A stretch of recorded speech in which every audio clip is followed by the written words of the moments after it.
our first question, Kandie, I'm going to ask you of this because you are the most recent and you've come from the different background. Compare and contrast your experience with your captive agency to your experience with Brightway.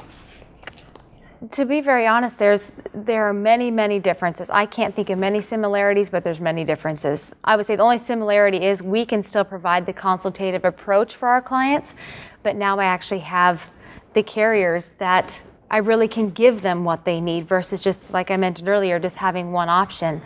Also, I mentioned before, Brightway aligns with me. I don't succeed. Brightway does not succeed unless I succeed.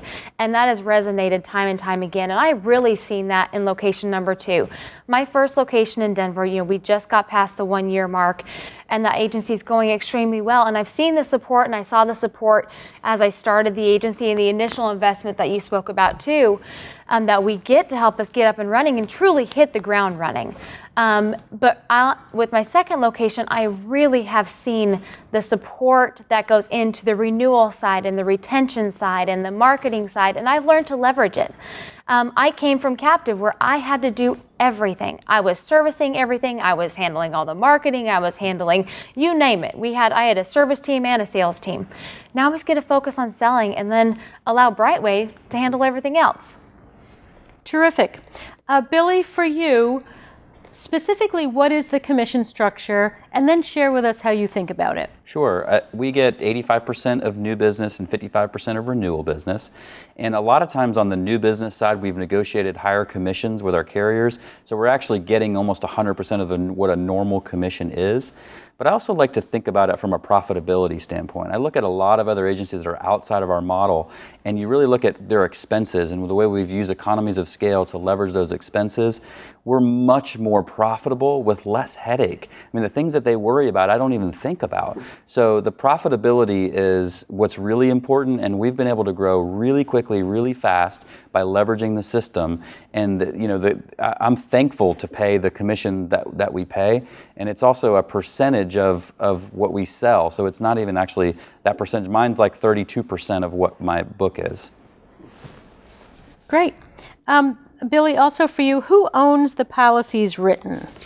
So you can't really own policies, but we're contractually tied to the revenue of those policies. So, I have the same basically rights or privileges to do anything I want with the business going forward. So if I decide I want to pass it on to my kids, I can do that. Brightway has negotiated in the contract a set buyout, so I don't have to negotiate with a broker or anything else. I have a guarantee I can walk away at this level, but I can also hit the open market with it and try to sell it at a higher return, or I can just keep it and hire somebody else to manage it. So I've got all those resources there for me to make the best decision going forward. Terrific. Michael, this question's for you. We've heard a lot about alignment. How invested are you really in your franchisees' success?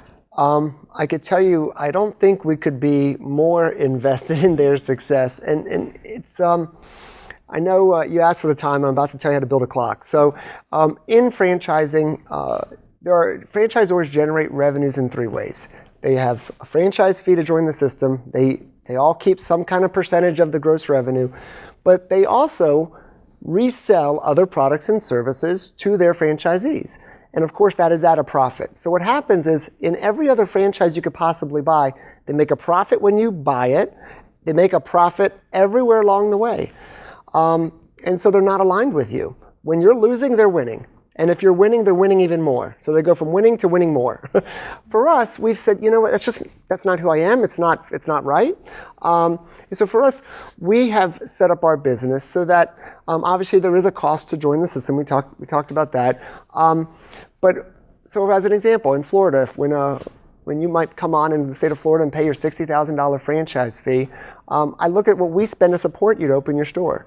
So we actually, before you even open the doors, it's 1,500 man hours to support our franchisee to open those doors. That costs us $95,000 compared to the $60,000 they've spent for the opportunity. So when you think about it from this perspective, alignment, we couldn't be more aligned. Our franchisees, when they come onto the system, I'm not complaining, but the truth is we lose money. So we decide to sell a franchise, we lose money. When you open your doors and you're really successful at selling insurance, we're losing even more.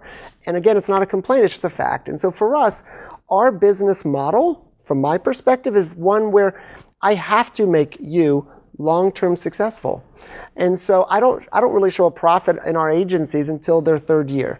And so I think that gives our franchisees really peace of mind to know that the reason we're asking you to spend every dollar, the reason every workflow is there, is because we've done the research and we know that's the best dollar you're ever going to spend.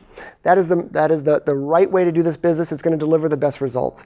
And so we couldn't be more aligned and invested in the success of our franchisees. Great. How much is the total investment, Michael? Yeah, so great question. So in the FDD, obviously we disclose not only the financial performance of our entire network, but we disclose what's the required investment. So the range is $107,000 to $160,000. That is the investment required by someone to open the doors, to pay the franchise fees, open the office, and that gives them 6 months of running capital, that range. But to be honest, obviously Kandie and Billy, they're building very large enterprises. Was that the expectation that they would only invest that much money? I'm sure not. And in fact, our franchisees typically invest at least $200,000 into their future to grow businesses like this. Great. Kandie, you had an insurance background. Did you find that helpful in starting your Brightway enterprise? That's a very good question. Yes and no. I would say yes for the fact it gave me that little bit of that edge and that confidence, but no for the fact that I know how to build relationships, I know how to manage a team, I know how to build a business. The only thing I would say is, yeah, it did for confidence, but I don't think that's criteria at all. But I definitely know there's a lot of you out there that do have insurance experience. There's many of you that don't. But don't think that because you don't have insurance experience, you're not going to be just as successful as somebody that does. Yeah, I would add that it's like a recipe or navigation or a GPS of getting somewhere. When they've laid out everywhere you need to go and exactly how to do it, and the resources are all around you, you do have to learn a little bit about the carriers. But there's online videos. We have our own university. You really can bring yourself on and all the people coming behind as your producers on. There's a whole onboarding process. How do you hire them? How do you recruit them? All that stuff is laid out. It's kind of tested. It's proven. So it's there for you. And you don't need to have the experience. I will say the first 3 months is tough, but after that, you can. We don't even hire anyone with experience going forward. We like to train them our way and get them used to our culture and the way we do things. Yeah, I mean, when I look at the results of our franchisees, there is not only not a correlation to who are the most successful franchisees based on insurance experience or not. 3 of our 4 biggest agencies are owned by people with no insurance experience. So I think it speaks volumes to the support that we're able to give to make that possible. Kandie and Billy, did either of you consider another insurance enterprise? Yeah, I'll take that. And I mentioned it earlier. I had the opportunity to go with Allstate. I've also had the opportunity to go with Nationwide when I first looked at this. And as I said, they're just, I think sometimes you can look at the surface and you can look at the numbers and you can look at them only at that finite level, and you really can't see what all the things that are behind the curtain. And that's what you don't know. You don't know the caliber of the people that we have here, the way we execute, all those things. You can't really see it unless you look behind. And I would encourage you guys to reach out and ask agency owners besides ourselves or us. We're an open book. We'll tell you exactly what it takes to be successful. We're definitely here to help you answer those questions because we were in your shoes before. And I'm going to add on to that too, Billy. I did. I looked at trying to go fully independent on my own. I looked at other opportunities that were just like Brightway out there. And independent on your own, that is a difficult road to take. And again, you don't have the higher commission levels. You have to pay for, you don't have any additional, when you have so many people on the Brightway system, we get things at a lower cost because of that, because we're such a large company. So there's so much added benefit to that. Plus then think about the cost of service. I think I probably spent in my State Farm agency 45% of my payroll or 50% of my payroll was going towards service. It wasn't even towards growing the book, growing the agency. So truly, I mean, this Brightway just really aligns with that. And there was nobody else out there, even going on my own, there was nobody else out there that I could accomplish what I wanted to accomplish. And Brightway doesn't have a sales force. There are a lot of other independent, just like Brightway out there, that they have their own in-house sales force that they're selling against their agents. I don't want to compete with the company that I'm working with. Great. Michael, for you, what makes some agency owners more successful than others? Yeah, sure. So it's funny, that's a very common question I get asked, but they either ask it the way you just did, what makes some agents more successful, or they ask it the opposite way. Why, if there are underperforming agents, why are they underperforming? Well, it's really two sides of the same coin. I will tell you that our best offices, our most successful agents like Billy and Kandie, they leverage our system. They actually leverage all of the support to build a truly world-class organization. And I'll tell you, the people who typically underperform do not. Whether that means they're not leveraging the actual dollars that we offer as co-op for marketing, whether they choose to not reinvest their profits into their agency by hiring more staff to try to grow their office. I'll tell you, this business, the Brightway franchise model, is not that complicated. There is a direct correlation to sales volume and how many people you've been able to build your organization around. And so, and again, to be able to, in our system, when you hire 2, 3, 4, 5, 10 producers, if you were not part of Brightway, think of the additional staff you would need to support that sales team. You don't have to worry about any of it. Not only do you have to pay for it, you don't have to even think about how to do it. We do it. So you can focus on building your own retail business. And the results kind of speak for itself. Great. Michael, for you as well, what are the growth objectives of the company? Yes, this is really interesting. So again, I would say, I've had peers ask me, kind of when I hear people ask that question, I think what they're asking is, what is, for David and I, what's our line in the sand when we say, we've won? Is it a certain size, or do we have a certain number of offices? Is that our goal? They go, what's your goal?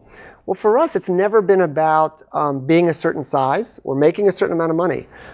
For us, it has always been, even from day one, about saying, you know what, we're committed to being the best. We want to deliver the most excellent customer experience to our insureds. We want to make Brightway the best business opportunity, bar none, for the people who've entrusted their future in us. I feel we do that. So by focusing not on the end, but by focusing on the journey, that's our approach. So, for us, that we don't have a line in the sand. It's really about trying to deliver the best value to the consumers and our franchisees, and the byproduct of actually doing it has been unbelievable growth. I think if we had focused on the growth, the byproduct would have been substandard service or support. So, yeah. Great.